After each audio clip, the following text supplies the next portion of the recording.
Olá, começando aqui mais um Ponto de Vista, sempre ao vivo, neste horário da 1h30 da tarde, aqui pela Santa Cecília TV, né? Um horário que já é tradicional na discussão política, no debate sempre importante dos temas que a gente convive aqui na cidade, na região metropolitana, educação, meio ambiente, saúde, né?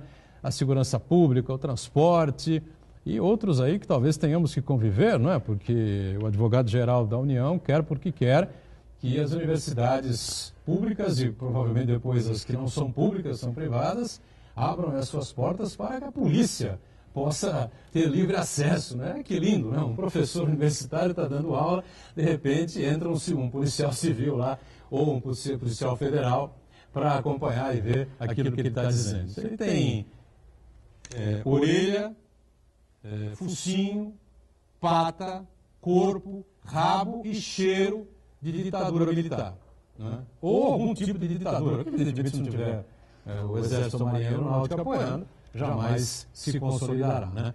A ministra Carmen Lúcia derrubou essa possibilidade, né? Manteve a proibição, mas a gente tem aí algumas informações importantes que muitas universidades federais, várias delas, já vêm recebendo aí esses sensores pelos corredores, pelas salas de aula, e vários professores já andam pedindo aí licença e férias antecipadas e coisas do tipo, se afastando aí porque não concordam de maneira alguma com essa situação que está sendo recriada no Brasil, né? Muito bem. E claro, a gente sempre abre espaço importante, como eu já fiz agora, para a gente discutir, debater temas de interesse nacional. E eu destaco aqui na abertura o blog do Josias, né, no UOL, né? Ele foi cirúrgico mais uma vez, né? Quem foi para as ruas pedir para que o COAF ficasse nas mãos do Sérgio Moro, fez papel de bobo, né? Ontem o presidente da República pediu ao presidente do Senado que o COAF fosse mantido na economia e o Moro, o ministro Sérgio Moro, concordou, né? Não, deixa na economia para não criar mais problema, porque se o Senado derrubasse, né, que a Câmara decidia, voltar para a Câmara. E, obviamente, o governo ia sofrer mais uma derrota, ficaria pior ainda que o soneto. Pelo menos teve bom senso dessa vez o presidente da República. Reprise do Ponto de Vista, você confere, acompanha com a gente sempre a partir das 20 horas, sempre aqui na Santa Cecília TV. O Ponto de Vista hoje recebendo Patrícia Gores, advogada, e que tem muita coisa para discutir conosco, para colocar e para explicar para a gente. Esteve recentemente em Assunção, no Paraguai, esteve lá representando a Unisanta, enfim, discutindo e debatendo direito sanitário, o Congresso Internacional sobre o tema, e está aqui com a gente para falar desses e outros assuntos também. Tudo bem, Patrícia? Tudo bem, tudo bem. Bom dia a todos e a todas. Agradecer mais uma vez, né, pelo convite de estar aqui entre dois amigos. E estamos aí, né? Uma situação complicada, né? Se você acabou de falar dos professores, inimaginável estar no meio da sala de aula e de repente entrar um policial querer ver o que eu estou dando de matéria, né? Isso é lamentável. Você está fazendo, é lamentável, né? Se isso não é censura, se isso não é ditadura, eu não sei o que é. Mudar o nome, né? Mas é lamentável e num país democrático isso não pode ocorrer, de forma alguma.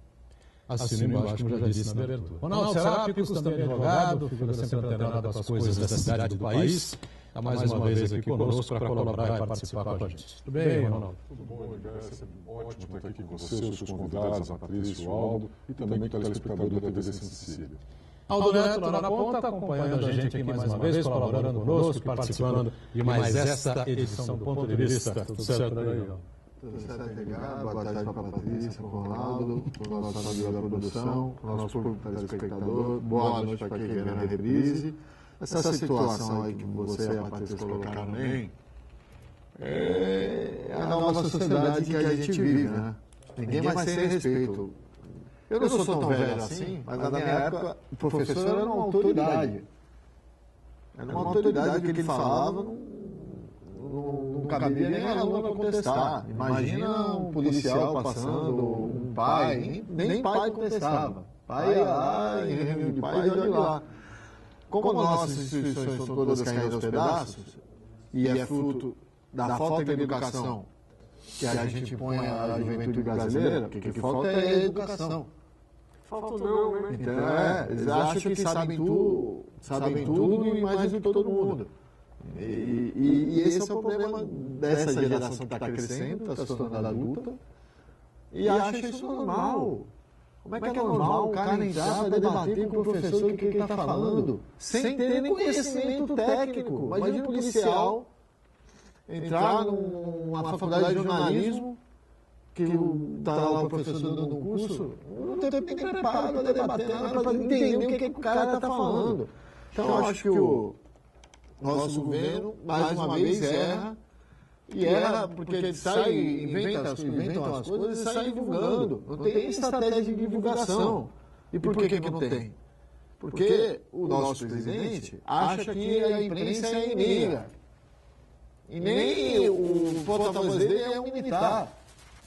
Por mais que ele tenha algum preparo, é um militar. Ele precisa entender que a comunicação, não a imprensa, é um processo, ele precisa saber se comunicar. Não é ir na rede social, fazer uma brincadeira com o japonês, fazer uma brincadeira com não sei quem, que isso não é comunicação. Isso não é comunicação. Ele precisa aprender a se comunicar para acabar com essas bombas que todo dia vem algum ministro, fala uma abobrinha, e a gente fica aqui falando abobrinha que nunca acontece. E de fato, eu, pelo menos aqui na universidade, ainda não cruzei com nenhum policial, espero não cruzar. Entendeu? Aí vira notícia porque eles são inábeis da comunicação do governo. Inábil. E, só para finalizar, convido vocês a participarem aí com a gente pelos nossos contatos de e-mail, rede social, que nós vamos ler aqui as mensagens que chegam. Essas definições, né, essas situações são mais aplicáveis, vamos dizer assim, né, aos cursos... Universidade Federal. Não, e mais... ciências sociais, né? Propriamente as áreas mais ligadas às exatas, e às ciências médicas e tal. Talvez as preocupações não sejam tão grandes assim, embora tenham editores acadêmicos, também tem professores que debatem questões políticas e essa coisa toda. Mas eu imagino, por exemplo, numa universidade como a Santa Cecília, eu tenho certeza absoluta que a Silvia Teixeira Penteado, a Lúcia Teixeira, a Marcela Teixeira vão lutar até a morte, tá certo? Nem tem que se colocar na frente da Universidade do Paredão para impedir que venha um fiscal federal entrar na universidade para saber sentar na sala da Patrícia Gomes, que dá aula no quinto ano, né? Na reta final do curso de Direito aqui da casa, para saber se ela está discutindo política, debatendo política, se ela é uma militante querendo transformar a cabeça dos alunos, né, em esquerdistas, né, ou comunistas, né, como gostam de citar aí o presidente, os seus assessores mais próximos, né, é algo que não colabora para absolutamente nada para o país sair desse miséria econômico que entrou. Isso é tão inconstitucional, tão ilegal, que é absurdo até ter se transformado em notícia, ter se transformado em elemento de debate. É o tipo da coisa que tem que ser descartado. O cara que pensou deveria nem ter falado, porque a hora que ele pensou, ele falou assim, não, isso é estupidamente legal, eu não posso falar. Nós estamos aqui debatendo. É um jumento. Só não pode ser um ser humano, isso é um jumento. Pessoal, eu sou eu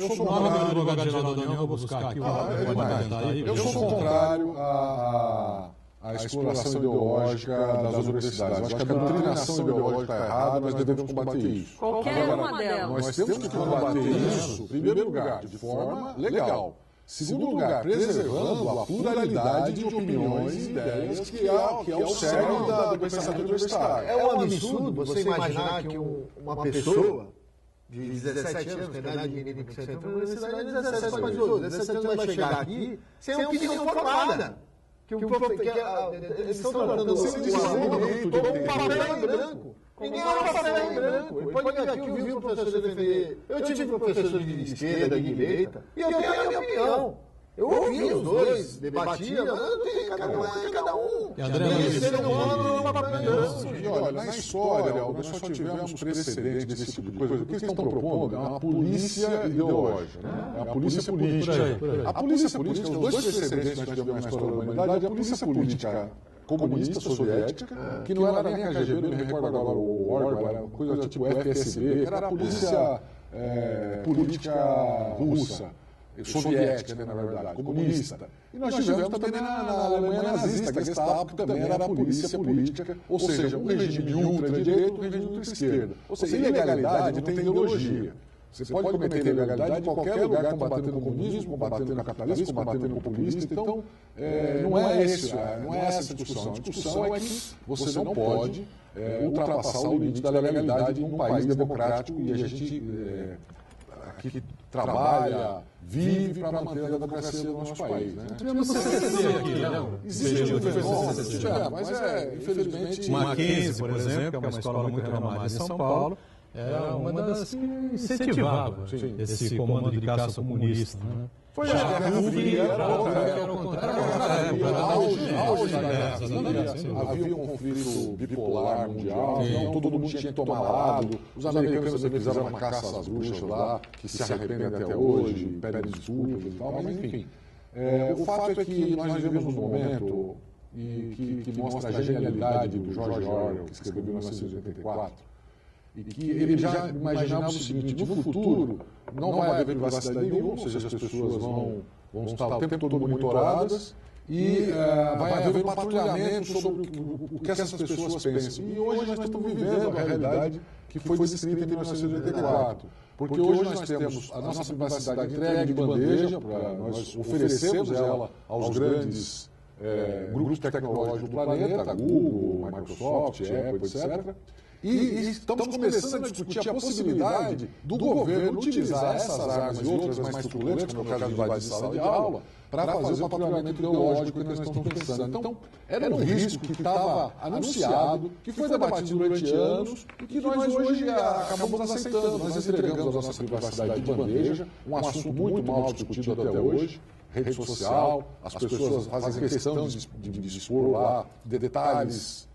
pormenores da sua vida e não se incomodam quando vem o governo proibindo coisas que você tem direito de fazer, desde que você esteja concordando com a sua ideológica. Enquanto eles estiverem reprimindo o professor de esquerda, eu não sou de esquerda, acho ótimo. O dia que eles começarem a também condenar o professor que ensina a cidadania, e cidadania e defesa da democracia, e o regime democrático impede a divulgação de elementos de cidadania, o dia que isso acontecer, é aí que você vai sentir na pele a besteira que nós estamos fazendo em permitir patrulhamento ideológico nas universidades. Então, mas aí a pergunta de $1 milhão, o que isso vai resolver para melhorar o nosso país, na situação em que se encontra? Absolutamente nada. Milhões de pessoas desempregadas, com a crise que a gente tem aí. O que resolve, né? Por que o governo está tão preocupado em fazer uma caça às bruxas num momento de instabilidade, inclusive política? Né? Então, é surreal o que está acontecendo nesse país. Não, é surreal, realmente é fora do contexto completamente. E concordo, sem nexo, sem objetivo algum. E concordo com você. Eu tenho certeza que se algo acontecer, vai ser nas universidades federais, nos cursos de ciências sociais, e que aqui na Unisanta, na universidade particular, isso não vai acontecer, né? Pelo menos é o que a gente espera, apesar de a gente estar, obviamente, a gente tem autorização do MEC, que é um departamento, né, do Ministério da Educação. Tem pressão política para fazer. Esse é o grande problema. Tem elementos, tem arma para pressionar. É uma resistência difícil de fazer. Mas o que está acontecendo hoje, a gente lembra aquele FBAPAC, que não é da minha época, mas que era do regime militar, que é um festival de bobagens que assola o país. Eu estou me sentindo nesse momento, nesse estado, porque é um festival de bobagens uma atrás da outra. A maioria delas não se concretiza. Né? Não queremos de tédio. Tem várias coisas que foram ditas e não se concretizaram. Né? A menina vai ter que andar de azul, hino nacional. Enfim, tem uma série, hastear a bandeira, fazer homenagem à ditadura, que as coisas não se concretizaram. Agora a mesma coisa, invadir sala de aula não vai acontecer. Mas é um festival de bobagens e o Brasil, enquanto isso, deixa de discutir assuntos muito mais importantes. Isso parte do advogado-geral da União, André Luiz Mendonça, que levou um cacete ontem no Supremo Tribunal Federal. Vocês querem saber a próxima? Eu vou dar uma dica. Daqui a pouco vai vir a polícia do povo cego de ouvir essas bobagens, invadir a TV e levar todo mundo aqui preso. Se chegar nesse ponto, vai. Porque a TV é concessão pública. E o Bolsonaro já falou que a televisão não pode ficar E nós vamos sair tudo daqui preso. Eu queria aproveitar esse gancho. É um direito do cidadão, oferta educativa. Eu queria aproveitar esse gancho da TV educativa e tal, e mais uma vez, né, agradecer bastante essa linha democrática que tem aqui a família Teixeira, o Marcelo principalmente, enfim. Eu estou aqui na casa 11, desde 2011, direto, né? Tive um período de 2007 muito rápido, depois voltei em 2011, estou praticamente esse tempo todo aqui no ar, enfim. Nunca, jamais, em tempo algum, alguém se dirigiu a mim para pedir para não trazer alguém, para pedir para não mexer em determinado assunto, para pedir para direcionar o programa para um outro caminho, para absolutamente nada. Portanto, é uma linha democrática, como deve ser realmente. Liberdade real. Liberdade real, como deve ser os veículos de comunicação. Eles têm realmente, desde a época do Nilton Teixeira, da família Teixeira, enfim, eles têm isso no DNA e no sangue. Eu agradeço muito, inclusive, a confiança depositada aqui na gente. Né? Lamentavelmente, isso não acontece em outros veículos de comunicação. A gente está vendo aí o caso do Marco Antônio Villa, o comentarista e historiador. Realmente ele passa um pouco do limite, sobe um pouco a temperatura demais nas espanadas que ele dá. Fez muito isso contra o PT, mas prova que é um sujeito honesto, né? Um sujeito de caráter, porque ele batia pesado no governo da Dilma, em competência, na roubalheira, que começou a explodir, no Lula, chamou o Lula de bandido, de ladrão, uma série de coisas, enfim, né?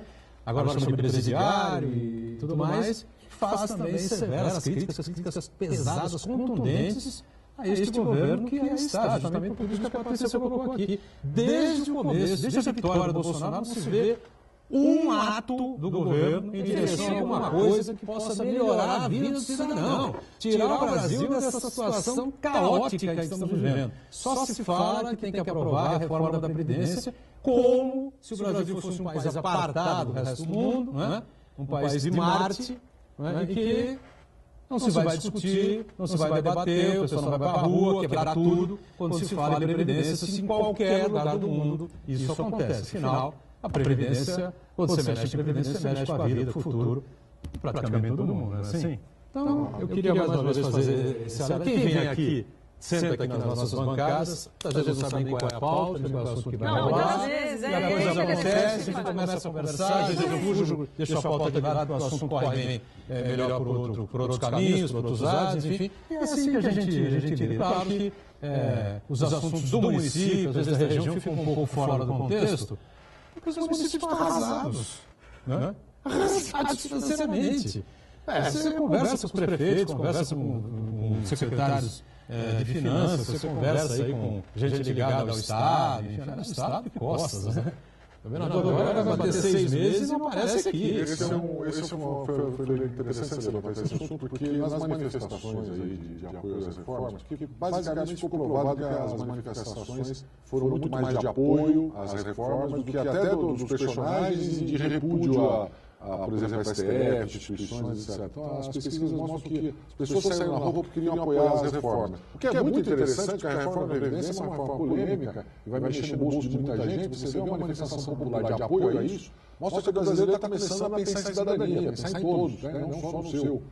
E tem uma outra reforma que infelizmente foi esquecida, que não é uma reforma do atual governo, mas que está em votação, já passou pelas comissões, que é a reforma tributária, que, além de uma grande simplificação, de grandes avanços no sistema tributário, ela traz uma modificação significativa no Pacto Federativo, que é a forma como os municípios vão receber uma parte dos recursos daqui para frente. Essa é uma reforma importantíssima no momento em que os municípios estão totalmente quebrados e onde faria um impacto muito grande você ter o município novamente investindo em infraestrutura, em bem-estar do cidadão, um pouco mais de saúde, e essa reforma acabou esquecida. Porque não é a reforma do governo, é uma que já vem tramitando, aliás, a iniciativa do próprio Congresso, né? Iniciativa própria, nasceu no Congresso, não é maravilhosa, mas avança muito, diminui a quantidade de impostos, transforma 5 impostos em um só e faz uma modificação significativa no Pacto Federativo. Para os municípios poderem sobreviver, porque realmente os municípios estão muito empobrecidos. Nessa linha do Ronaldo, eu vou fazer uma cobrança séria ao prefeito Paulo Alexandre Barbosa. Eu, se fosse ele, meu gabinete hoje seria no Palácio da Polícia da Avenida São Francisco, até o senhor governador vir aqui e mudar todo o comando da polícia, fechar aquele prédio antes que caia. Ou vai lá e interdita com o prefeito. Porque a segurança pública, nos últimos 10 anos, toda a cidade agora tem secretaria de segurança pública. E é claro, está na Constituição, é a atribuição do Estado. Tem que parar com a atividade delegada, ficar pagando o por fora do policial para ele trabalhar mais e não estressar. Tem que dar estrutura para a polícia, os caras não podem ficar trabalhando naquele prédio. Vai ter um acidente sério nessa cidade. E aí o prefeito, para não parar a polícia, faz assim, deixa tocar, não, vão atrapalhar os... Tem que ir lá e criar fato político, trazer o seu governador aqui e ver como ele deixa os nossos policiais trabalhando, que é um absurdo. Não só ali, eu, por conta de Lei Maria da Penha, acabo visitando, né, delegacias. A única que está hoje com habitabilidade é a Delegacia da Mulher, que foi reformada agora recentemente. Outro dia eu fui na da... Apesar do excelente tratamento que a gente teve, aquela da Ponta da Praia, terceira DP... gente, aquilo ali vai cair também, vai ruir, né? Paredes desmontadas, eu tenho asma, eu saí com asma e saí toda picada. Rezando para que não fosse Patrícia. Não, tem samambaia. Tem samambaia nascendo na parede. Quer dizer, como é que o policial ali vai trabalhar nessas condições insalubres? Não tem condições. Outro dia na delegacia do Porto, eu estava entrando ali na delegacia do Porto, na porta tinha uma ratazana que parecia um gato, né? Porque as ratazanas de Santos do Porto é gato. Sabe qual é o absurdo, Patrícia? Passa para as prefeituras. Olha, o prefeito está ajudando. Por quê? Porque o prefeito quer colar na rua, quer da segurança pública. Mas a responsabilidade não é do governador. Cada um que sente a sua responsabilidade. A educação foi municipalizada, em parte, né? Vai acabar sendo municipalizada por completo. Saúde também é a mesma coisa. Saúde já foi municipalizada. Cada década vai municipalizando. Segurança pública também será municipalizada e precisa ser municipalizada. Tem que ser municipalizada também. Agora que aumente o Pacto Federativo dele essa reforma tributária que faça com que os recursos fiquem no município, o município poder assumir tudo isso. Intervalo e já a gente volta. Bem, sequência do ponto de vista, a gente aqui conversando com a Patrícia Gomes e o Ronaldo Serápico, os advogados, o Aldo Neto, companheiro, jornalista, não é? E eu tinha conversado com a Patrícia na semana passada, né, para a gente bater um papo a respeito desse tema, já que o STF definiu que homofobia, é isso? Ou crimes contra as pessoas que praticam sexo com homens, mulheres com mulheres, enfim, formam famílias, homofobia de maneira geral, agora é crime mesmo, né?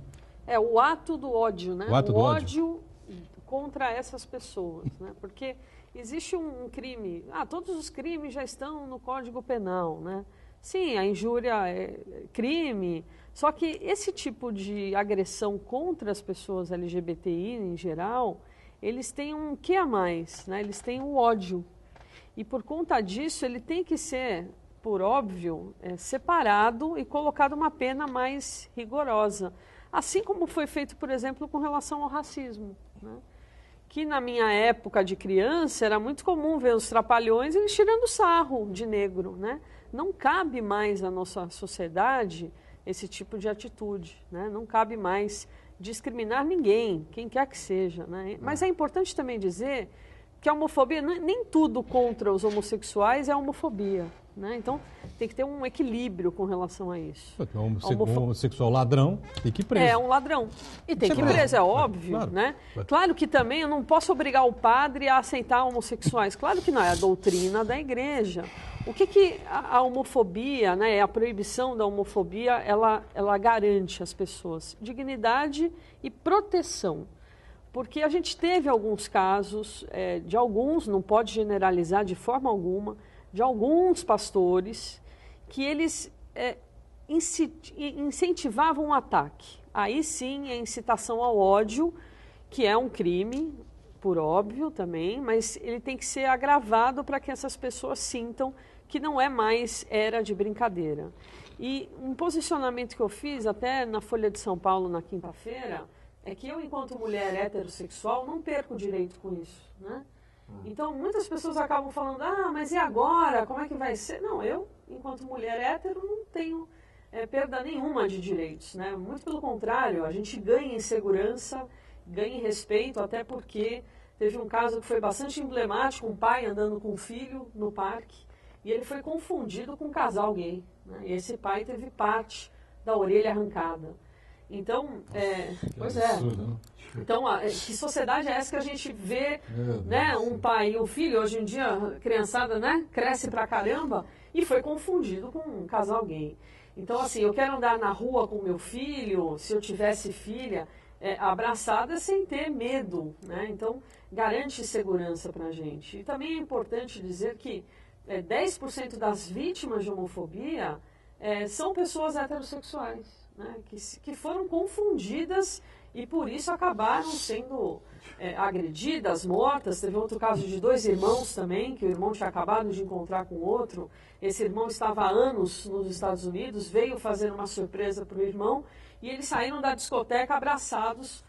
Esse irmão que veio para o Brasil foi morto a pauladas, porque foi confundido com um homem gay, né? Então, a homofobia atinge a todos nós enquanto sociedade. E se a gente busca uma sociedade de paz, né, a gente tem que buscar a criminalização para justamente dar aquele aperto. É a mesma coisa, por exemplo, Maria da Penha, né? Hoje em dia a justiça ela está especializada em segmentos, né? Então a gente tem Estatuto do Idoso. Mas já tem lei de proteção. Tem, mas o idoso é diferente porque ele é mais vulnerável. As mulheres, Lei Maria da Penha, mas já tem o crime pela agressão? Tem, mas por conta da vulnerabilidade, coloca-se algum tempo a mais. Da mesma forma a pessoa LGBTI, né? Assim a ONU diz, assim vários países com legislação já avançada diz, essa segmentação da sociedade ela é precisa, importante neste momento do país em que há uma perseguição, há morte, por conta do ódio. E é isso que é importante. E tem alguns casos específicos, viu, Patrícia? Eu tenho 2 episódios muito antigos, de coisa de mais de 20 anos atrás, que eu presenciei, e que foi, para mim, era revoltante, teve briga e tudo mais. Uma vez eu estava dentro de uma repartição pública, um órgão público, e chegou um rapaz e pediu para usar o banheiro, que tinha que pegar a chave lá no setor de informação, e o cara que estava lá respondeu exatamente isso: olha, preto não pode usar esse banheiro. E o cara foi embora. Quer dizer, e aí teve confusão, algumas pessoas se revoltaram, tal, porque também não foi há tantos anos assim, já havia mas não havia Constituição, não, foi mais de 20 anos, quase não tinha ainda a Constituição de 88. Mas o cara falou assim mesmo: não, preto não usa esse banheiro. E eu vi um casal homossexual que foi colocado para fora de um cinema porque sentaram juntos e estavam namorando antes de apagar a luz e foram colocados para fora do cinema. Então tem os casos específicos de racismo. Casal homoafetivo. Específico. E se fosse um casal hétero, não seria. Não foi agressão, não foram xingados, mas foram privados do seu direito básico, né, democrático e tal. Então precisava haver realmente uma legislação específica e esse reconhecimento do STF. Então tem esses casos. Continua havendo agressão, continua havendo o homicídio, mas havia necessidade sim de regulamentar e tornar isso uma coisa mais séria para as pessoas entenderem. Você pode continuar tendo a sua opinião, você pode não gostar, você pode não querer, você pode achar que é contra a sua crença, mas você tem que respeitar as pessoas que pensam diferente. Tolerância. Estamos na era da tolerância. E o racismo, então, aí não tem nem o que discutir, porque não foi nem opção, né, das pessoas, não dá nem para o cara achar que a crença dele foi ser diferente. Mas nem na questão dos homossexuais, não, mas para quem imagina isso, né? Quem imagina mas que é uma você crença, acordou um dia de manhã falando assim, puxa, hoje eu tenho que optar. Será que eu vou ser hétero, bi? Não existe. Simplesmente a gente acordou apaixonado por alguém. E aí a gente se descobre, então eu sou hétero. Né? Então, não há opção. E para aquilo que não há opção, a sociedade tem que proteger, tem que respeitar. Né? Então é importante dizer isso. Olha, nas igrejas, não precisa aceitar, é a doutrina da igreja. Liberdade religiosa não foi, de forma alguma, atacada. A questão é respeito. É isso. Sem dúvida nenhuma. Eu sempre me confessei aqui também. Eu sou da época que o casal era homem com homem e homem com mulher e acabou, né? Não tem, a família era isso, pronto. Sempre assim. Agora, as coisas foram mudando, foram evoluindo. Eu não vou dizer aqui que me sinto à vontade ao lado de um casal homoafetivo, à minha esquerda, à minha direita, à minha frente, à de mim e tal. Mas eu tenho total respeito, não tem nada a ver com a vida do casal que está ali. Ué, se eles se apaixonaram, se gostam, enfim, se sentem bem juntos, pelo menos eu queria entender o que passa na cabeça desse tipo de pessoa que acha que tem que intervir, não é? E até usando a violência. Mas Freud explica, hein? E explica mesmo, ele tem um livro sobre isso. Essa sua prospecção ao ódio é aquele amor contido. É Pode ser, é o armário, né? A porta total, do armário é que prende o cara. Total. E ele se revoltado desova em cima do casal, das pessoas que estão ali se sentindo bem, estão numa boa. Se a gente está feliz, a gente não se incomoda com a felicidade alheia, né? A pessoa que se incomoda com a felicidade alheia é sinal que a vida dela não anda lá muito bem, né? Então vamos viver mais, respeitar mais, porque a vida é essa. E é importante dizer, ressaltar isso. Eu não perco nenhum direito concedendo direitos aos homossexuais. Muito pelo contrário. Muito bem. Aldo Neto, concorda aí com essa também, né? Evidentemente, né? É claro. O agressor tem que punir, tem que ser punido. Eu acho um absurdo precisar esperar o STF ter uma discussão. O que esses caras ficam fazendo no Congresso Nacional? Nada. Por isso que o povo tem essa falta de respeito com a política. As nossas leis não andam na velocidade que a sociedade evolui. Aí quando andam com esses absurdos que a gente está tendo em Santos, que aí eu acho um absurdo, eu sou escoteiro, tenho amor pelos animais. Mas Você é escoteiro? Sou. Opa, então vamos fazer o... Sempre alerta. Não, e aqui é isso aí, melhor possível. Eu sou chefe de lobinho, do Bordão. Olha, muito bem. E vê, adoro animal. Olha o que faz aqui nessa cidade, proibir venda de animal, proibir canil. É um absurdo perder tempo na Câmara Municipal de Santos para isso, até porque gente, tem raças de animais que são específicos para ajudar deficiente, ajudar um monte de... Quando vai acabar, porque coitado tem cachorro na rua, maior respeito para a vida dos animais, de quem se doa, só que, gente... Você é contra ou a favor da venda de animais? Eu não vejo problema. Eu sou contra maltratar animal à venda. Aí tem que ter fiscalização. Aí é uma outra questão. Eu acho esquisito vender animal. Sinceramente, acho esquisito. Eu acho Olha, que tem eu um sou quadro muito doado. contra. Tem um outro cachorro que foi doado. Deram pra minha mulher, chegou em casa de uma caixa de sapato. Já com a gente até hoje. Eu tenho um gato comprado, tenho duas tartarugas doadas. Eu acho esquisito esse negócio aí. Eu sou totalmente... Eu não compraria um animal de jeito nenhum. Eu acho que com tantos animais para doação, você tem que ir atrás dos bichinhos que estão precisando. E aí, normalmente, você se dá muito melhor. Mas quem quiser comprar, eu não posso pedir. Tudo bem. A criação de animais para venda é uma coisa... Então, daqui a pouco ninguém vai mais comer carne. Os animais de raça, você Como é que fica a vida do boi? É difícil. Você sabe. Melhor. Fica melhor. Fica passando Eu acho que ele tem que ter consciência. Fica lá passando. O que eu acho que falta, principalmente para os nossos... Eu sou totalmente a favor do pessoal que faz a defesa da vida animal, acho legal, interessante, e mesmo que defender. Falta bom senso. Porque senão daqui a pouco vamos entregar a vida do planeta para os animais de vez. Não, a questão é Vamos assim, voltar eu acho que tem que liberação. eu acho que tem que ter tudo nessa vida, Bom tem que ter um senso, equilíbrio. claro. Exato. Eu tenho 4 gatos doados, só que o cachorro do meu pai, cachorrinho do meu pai. Desmatar isso tudo. Não, ele é de uma raça específica, ele é Schnauzer. E você não encontra Schnauzer na rua, né?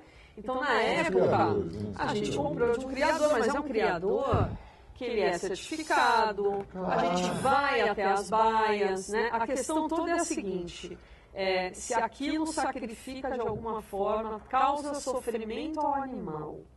Por isso a fiscalização. Hoje não existe, né? É que a gente conhece esse criador já há décadas e a gente tem liberdade para entrar, ver como é que está, enfim. Agora, claro que a gente tem situações completamente opostas, né? De criadores que escravizam aquele animal, o animal fica preso. Você chegou no ponto. Sim. Que eu até tive um debate com o vereador Furtado, que aqui está propondo isso pelo WhatsApp. Do mesmo jeito tem bom criador e bom criador. Do mesmo jeito tem bom político e bom político. Então vamos fechar a Câmara porque tem mau vereador? Não.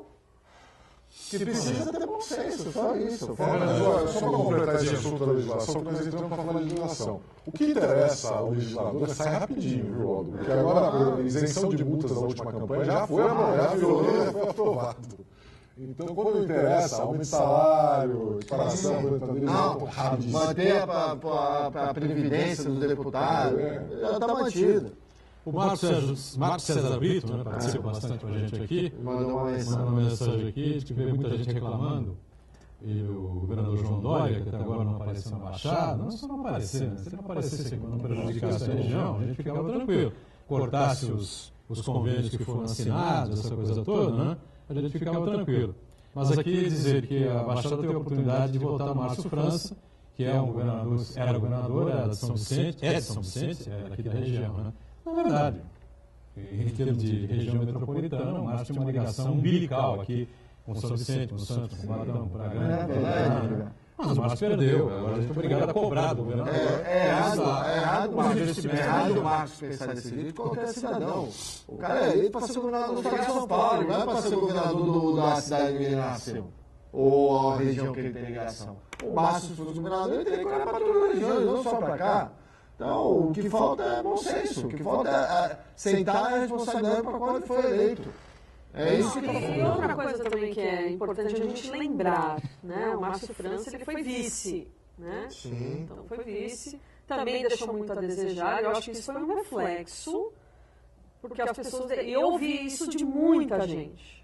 Ah, não votei, mas ele também, quando estava vice, não fez nada. Né? Então...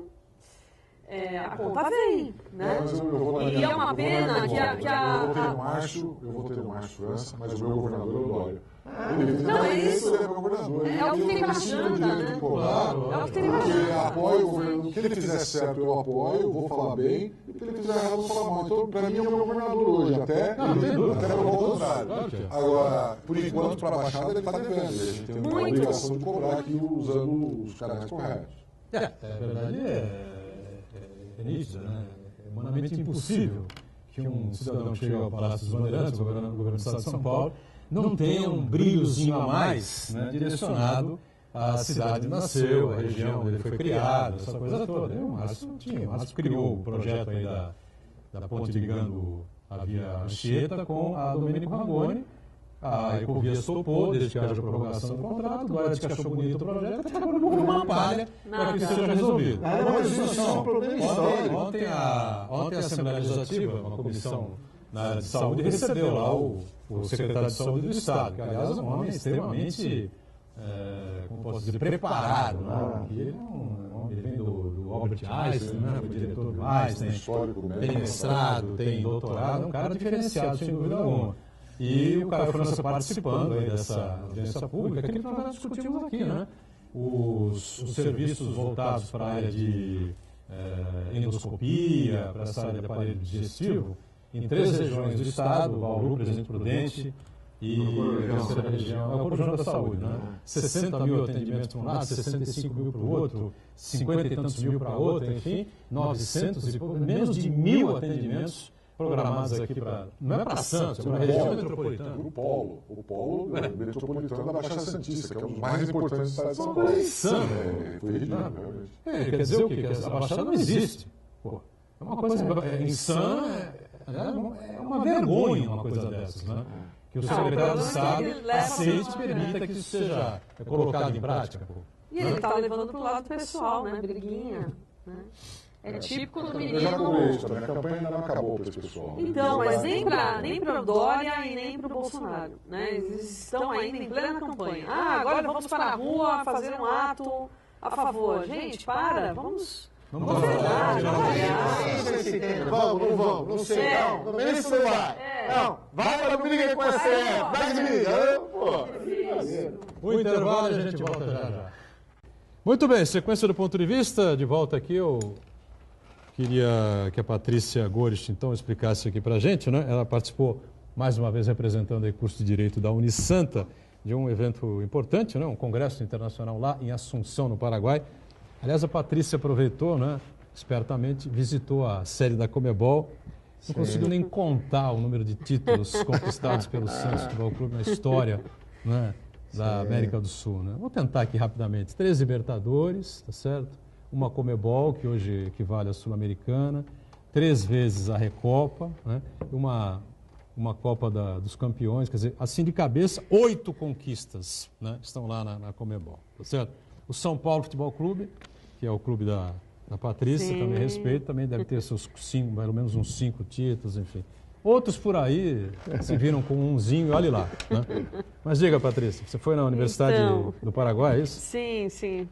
De Assunção? De Assunção. Foi bastante importante a Unisanta, através do curso do mestrado, né?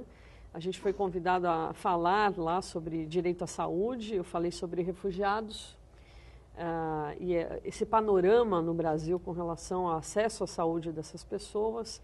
E, olha, a gente foi recepcionado com status de diplomatas, né? Porque logo, quando eu cheguei, já tinha uma comitiva me esperando, já fui direto para a fila de diplomatas, passei pela fila direto e fomos de carro com batedores da Corte Suprema. Nunca passei isso pelo... Batedores? Eu falei, você tem certeza? Não, Estou me confundindo é isso a presidente mesmo. de algum lugar. Eles extremamente gratos, né, de ter alguém do Brasil para, como disse a própria diretora da universidade, para aprender, né, mais sobre direito. Então, assim, de forma bastante humilde, bastante gratos. Teve jantar na casa do presidente do STF de lá. Eu não sabia nem contar a quantidade de garfo, faca, copo, né? Foi bem tenso essa hora. Mas, assim, brincadeiras à parte, foi muito importante para a gente manter laços, né? Porque a gente tem um congresso aqui de direito internacional sanitário e foi bastante importante essa nossa ida, mostrar que a Unisanta faz uma pesquisa séria, não só aqui no Brasil, mas no mundo inteiro, né? Eu daqui a 2 semanas eu estou indo para o Porto, depois eu vou para a Espanha, justamente mostrar o nosso trabalho. E também para a Argentina, a gente vai ter um congresso grande na Argentina. E a visita à Comebol foi bem bacana, porque quando eu falei da cidade de onde eu vinha, o rapaz que trabalha lá começou a cantar o hino do Santos. Mas o hino oficial, hein? Não é aquele agora... Desculpe, não é os adversários de plantão. Desculpe. Foi bom. Mas realmente, bem bacana. Eles colocaram Pelé e Maradona um do lado do outro, eu vi dizendo a foto que são os Patrícia melhores. postou. Mas eu fiz, né? a brincadeirinha do joia e não joia. Mas foi bem legal. Eu deixei um recadinho no livro de recado. Sim, eu, como uma boa São Paulina e sarrista, né? Coloquei os títulos do São Paulo e no final, PS, Palmeiras não tem Mundial. Se bem que o Mundial não tem a ver com a Eu sei que não, mas até ele riu, né? Claro que não, que o tem Mundial da aí, FIFA. tem time por aí que tem mais título mundial que o sul-americano. Que sul-americano. Foi bom. Pois exatamente. Tem um que lá do fim do mundo que se diz aí o bom, então, Deus me livre. Mas foi bem bacana.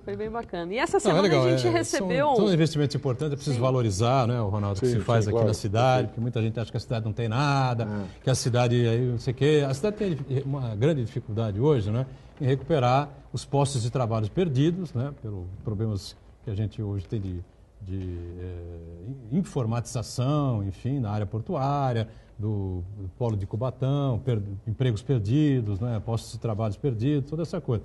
Mas se produz, tem uma produção intelectual importante, né? E então, eu até queria dizer, que tem aqui, né? Com certeza, a gente tem essa coisa, direito é USP, né? Ontem eu fui chamada para a USP para dar uma palestra representando a Unisanta, né? Falando sobre transgêneros no esporte, que é um tema delicado, né? Polêmico. Mas assim, eu estava na USP, na Faculdade de Direito, né? Representando a Unisanta. Então isso é importante a gente dizer, né? Porque as pessoas, os estudantes, né? Eles têm essa ânsia, eu tenho que estudar na USP, Largo só São lá Francisco, presta, né?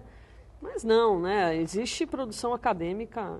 Não, reconhecida internacionalmente. Nós temos aqui produção de conhecimento, matéria-prima humana, quer dizer, a gente exporta conhecimento para todos os lugares, profissionais de Santos em todas as grandes empresas espalhadas pelo país. O que a gente reclama aqui, Edgar, é que Santos continua sendo uma cidade importantíssima para o Brasil e para o mundo, mas tinha potencial de se projetar muito mais. Santos tinha que ser uma espécie de Singapura do Brasil, uma Hong Kong sul-americana, ou seja, uma cidade prestadora de serviços maciçamente em uma área geográfica pequena, como são essas cidades que eu mencionei, produzindo muito na área de prestação de serviço e conhecimento, quer dizer, o desenvolvimento tecnológico, a área financeira, a atividade portuária de serviço, quer dizer, não só o transporte, mas também toda a logística, o trading, o comércio internacional. Então, são essas coisas que a gente cobra aqui da cidade de Santos. Precisa de mais infraestrutura, né?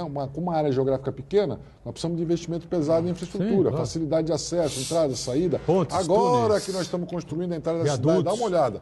Há quantos anos, mais de século provavelmente, que o Porto de Santos é o maior Tem da mais de América do 120 Sul e do anos, né? Hemisfério Sul, e agora que nós estamos fazendo melhorias na entrada da cidade de Santos, então essas coisas atrasadas, né, na nossa região é que nós cobramos sob pena dessa omissão tirar a importância que a nossa região e a nossa cidade tem no cenário nacional e internacional. É verdade. O Porto, como nosso maior viés econômico aqui, deveria deixar um pouco mais aqui para a cidade, pelo menos a questão de ICMS ou de ISS, não sei, não é um valor mais, O mais Pacto robusto, Federativo, vamos dizer né? assim. O Pacto Federativo falamos no Que a primeiro gente bloco, que o Ronaldo precisa. lembrou bem, né? E Edgar, eu estou ouvindo o Ronaldo falar agora do Porto, e estava me lembrando do programa de anteontem que a gente fez aqui com o presidente da Câmara, o Rudê Rossi.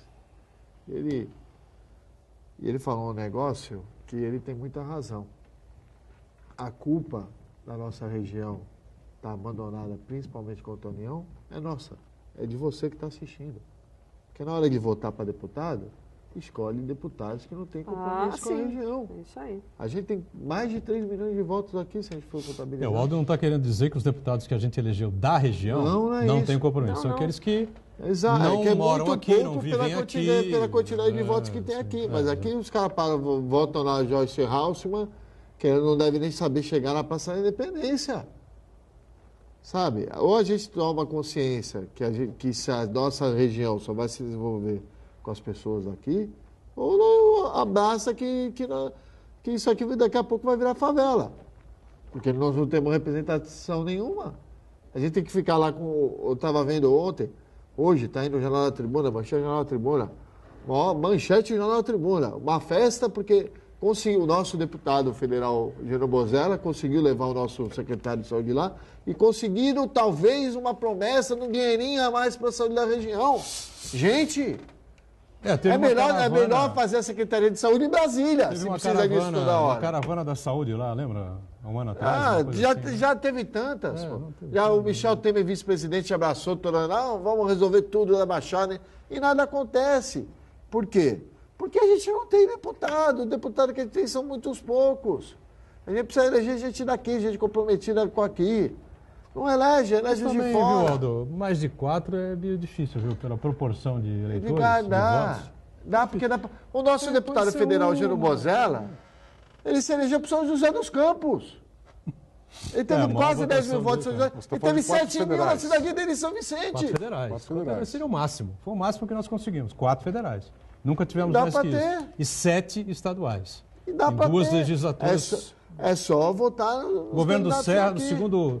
o segundo Sim. do meio do mandato do Serra para frente, nós tínhamos 7 deputados estaduais. Quando o Assembleia Cássio Legislativa. Navarro assumiu. O Serra veio praticamente 50 vezes aqui a região metropolitana, enfim, alguns investimentos Não, viáveis. mas foram como é feitos e tal. importante, né? Tem que razão. votar no pessoal daqui. Claro que Nada é. contra de fora. Eu já vi pesquisas dizendo o seguinte, que Santos tem mais ou menos a média do estado de São Paulo por 4% habitante, de que consegue eleger. eleitores. Só que talvez a nossa seja uma das regiões mais carentes de investimentos pesados, porque todo mundo acha assim, eu já escutei governador falar isso, Santos é uma cidade pronta, Santos tem infraestrutura completa, tem esgoto em todo lugar, tem atendimento de saúde em todo lugar, só que nós viramos um polo, a saúde toda da região vem para cá. Houve um desgaste natural dessa estrutura, que já não é mais uma estrutura de primeiro, o saneamento de Santos já não é uma beleza, então aí as praias continuam com problema de balneabilidade, que prova que o nosso saneamento não é essa maravilha toda. Então, nós precisamos de mais investimentos. Campinas, com a mesma representação que nós temos aqui, recebeu 10 vezes mais investimentos em infraestrutura nos últimos anos. Eu não vou nem falar da história inteira, só nos últimos 8 anos, 10 vezes mais investimentos. Ah, é uma metrópole, é gigante, Milhão de habitantes, tem não sei quantos milhões de habitantes, tudo bem. 1 milhão. Mas nós também aqui temos o direito de ter uma participação mais expressiva. Principalmente porque Santos presta serviço ao Brasil. Falar da entrada da cidade, não ter dinheiro sobrando para Não, a fazer a entrada da riqueza cidade, do Brasil é uma passa por vergonha, aqui. porque essa entrada da cidade não é a entrada de Santos, é a entrada do maior porto do Brasil. Essas coisas que Ronaldo, faltam é pra nós, só ver realmente. quanto a Codesp todo ano, nas últimas 30 décadas, isso eu garanto, comemora aí superávit, lucro, devolve dinheiro para a União. Tinha que fazer essa droga dessa ponte. Ponte e Pra a ontem. perimetral que ficou mal Tinha feita, que levou fazer anos, essa chegou mal entrada da feita. cidade. Tinha que fazer. Agora eles não se coçam para nada, ninguém vai lá cobrar, não. Lembro de cobrar o carguinho de diretor da Codesp. Isso eles não esquecem. fácil. Nem os do Eu PT, que concordo. faziam bandeira, pediam voto pela regionalização do Porto, e a hora que assumiram o governo federal, o presidente Lula disse não, em vez de brigar, que é direito do presidente Lula não concordar com o deputado dele daqui. Olha, se eu sou deputado e me eleger assim, eu falei, eu não concordo, presidente, vai ter que... Não, eles aceitaram todos os cargos na diretoria da Codesp, dividiram e aceitaram. Sem dúvida. Eu acho que Tá a cidade não tinha que pagar essa obra, né? Mas, por outro lado, também acho que o prefeito teve uma iniciativa, foi para Sim. cima. Não tinha opção. Porque ele quer resolver. Porque o caos ali é completo. O enfim. ouvido dele é o mais próximo, né, Vigar? Mas resolveu desculpe fazer, também, enfim. Paulo. Agora- Tá errado. Tem que ir lá cobrar. Mas aí não sai nunca. Aí Ah, vai cobrar, vai ter que ir lá cobrar. aquilo precisa dar uma bandeirinha lá e tal, vai lá, discute. O governador também não sabe que situação fica, porque o Porto é federal, precisa das verbas. Precisa realmente é mexer no Pacto Federativo, tá certo? Sim. Todo mundo tem que ter o direito a ficar e a poder mexer com o dinheiro que vem dos seus impostos, para a gente acabar com essa coisa infernal do Pires na mão, toda vez lá nos ministérios. Eu, mais uma vez, repito, não sou radical de maneira nenhuma. Eu críticas contundentes, severas ao governo Bolsonaro e ao Paulo Guedes, mas acho que o Paulo Guedes tem muita razão no que diz, que a receita para dar tudo errado é Ministério rico, estados e municípios pobres. Então tem que mudar essa realidade. Agora, esse debate de ontem é um debate interessante, hein, Patrícia, que você participou lá na Universidade de São Paulo, na Faculdade de Direito, Lago de São Francisco, a questão dos transgêneros, né? Das pessoas que são trans, né? Porque nós temos uma atleta de voleibol, A Tiffany. Tiffany, inclusive na seleção brasileira, né? Sim, na seleção brasileira. E ela é contestada, enfim, houve um jogo entre, eu não vou lembrar quais são os dois times, né? Um time do Bernardinho, o outro acho que era o time do E Zé foram pra Roberto, cima do Zé Bernardinho. Roberto. Porque o Bernardinho falou uma verdade. E ela bateu. Não é verdade Chegou uma porque hora. ela é mulher, né? Só para Mas completar. assim... Só para completar. Chegou uma hora que ela Ele quis bateu. dizer- Não, deixa Que ela eu já vou bateu explicar, já vou explicar. cientificamente. Ela Não, bateu e mesmo fez o cientificamente. ponto pro time dela contra o Bernardinho estava perdendo, o Bernardinho derrota para ele, morte é a mesma coisa, né? Ele virou e falou, também é homem, não pode, não sei o quê. Só que foi uma explosão momentânea, evidentemente a gente sabe que o Bernardinho não tem esse tipo de Não, e a preconceito, nem nada disso. É importante dizer, não se pode tratar disso com radicalismo, de forma Sim. alguma, né? A Tiffany explicou, ela falou assim, o golpe que eu dei na mão é do treinamento masculino que eu aprendi vôlei com esse golpe de mão. E que as mulheres não sabem fazer porque não são ensinadas assim, né? Então, primeiro ponto. Segundo ponto importante é, mais uma vez, a atuação da Unisanta dando escola, né, para todas as universidades que têm times, né? A gente está em pleno jogos aqui da Unisanta e há 2 anos eu sou chamada aqui para justamente tratar desses assuntos relativos a transgêneros no esporte. Existem regras rígidas do COI, que é a Organização Internacional Olímpica, para essas pessoas. Então, não é assim, vou virar mulher para jogar na seleção. Claro que não. A pessoa tem que passar por 13 meses de tratamento hormonal severo que causa danos ao fígado e ao pâncreas. Depois desses 13 meses, faz então essa análise do sangue para ver se os níveis estão baixos, menos de 5 nanomols por litro de sangue. A Tiffany, só para você ter uma ideia, ela tem 0,2 nanomols. Ela perdeu massa muscular, massa óssea e salto, além da força. Isso já falado ontem na mesa por um doutor da USP em esporte, né? Então, não é assim, militante, não tem nada disso, né? A análise foi plenamente jurídica e sim, está cada vez mais difícil a gente fazer essa análise porque as pessoas estão aí. E elas precisam se enquadrar no esporte porque assim elas querem. Na vida, né? Na vida, esporte é educação, esporte é saúde, Lazer. né? Lazer, entretenimento, dinheiro, né? O esporte também é dinheiro, business, né? sem dúvida. Então, e não basta só esses 13 meses, a pessoa tem que continuar a ser transexual por pelo menos 4 anos. Então a regra é rígida. Ah, vou virar, vou ganhar dinheiro e vou me... Não, você tem que permanecer transexual por 4 anos, né? Então, ainda há muito que ser falado e estudado, né? Na verdade, são conjecturas, né? Mas esse é um fato. Em comparação às outras atletas, a Tiffany não é a grande atleta do vôlei feminino. Tem outras 2 mulheres que são melhores do que ela, inclusive mais altas, né? A Tandara é uma delas. A Camila, que é de Minas Gerais, ela tem uma efetividade de até 43% e a Tiffany 20%. Da seleção brasileira. Eu sei que ela forma no grupo. Sim, forma no grupo, mas é importante dizer que a Unisanta, nos jogos da Unisanta, já usa esse mesmo regramento do vôlei e do COI nos jogos da Unisanta, porque a gente teve uma aluna trans que participou, não era nossa, era de outra região, mas que participou usando exatamente esse regramento. Legal, Pelo interessante, Bernardinho, né, ter tido essa reação, porque vê só, você pode ter um trans que não joga tudo isso, né? Não joga essa bola. Se ela fosse ruinzinha de vôlei, ninguém tinha falado nada. Ninguém tinha Só falado porque ela nada, se destaca. E tem umas coisas assim de gênero que Mas ele a gente se vai ter que desculpou superar. depois, Ele se desculpou e ela também. E ela também, ela é bem tranquila. A Hortência, com 25 anos, jogaria em qualquer seleção masculina brasileira de todos os tempos. Acho né? que não, Então, jogaria tranquilamente. Quem viu a Hortência jogar com 25 anos, amigo? Ela era o melhor jogador de basquete que eu vi, contando os homens juntos. Mas não dá. Não sei nem se era melhor que o Oscar. Tranco, né? Não, mas nem precisava, era habilidade pura. Então, mas é só para explicar que essa história de gênero, a habilidade e o vigor físico não dependem só disso, né? Não é só isso. Né? Então, é bem importante que haja um critério objetivo, né, do Comitê Olímpico Internacional, mas a gente tem que começar a superar isso daí, não dá. Né? A pessoa que se destaca no esporte... existir, claro, sem dúvida nenhuma. Posso fazer uma revelação? Cima da hora, pois não, bombástica.